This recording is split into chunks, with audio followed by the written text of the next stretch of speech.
ఓం నమో భగవతే శ్రీరామకృష్ణాయ. స్వామి వివేకానంద జీవిత గాథ.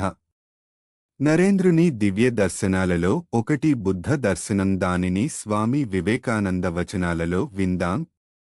ధ్యానానంతరం మనస్సు ఏకాగ్రత చెంది ఉంది.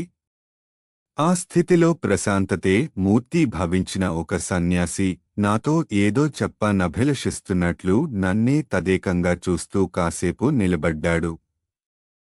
నేను చేష్టలు దక్కి కూర్చుని ఉండిపోయాను.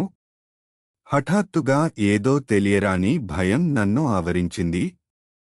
తక్షణమే ఠక్కున లేచి గది తలుపు తెరుచుకొని బయటికి పరుగెత్తాను.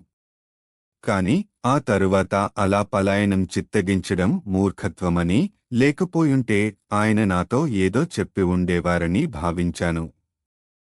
ఆ తరువాత ఆయన దర్శనం నాకు కలుగలేదు. ఈసారి ఆయనను దర్శించగలిగితే భయపడకుండా ఆయనతో మాట్లాడాలని అనేకసార్లు అనుకున్నాను.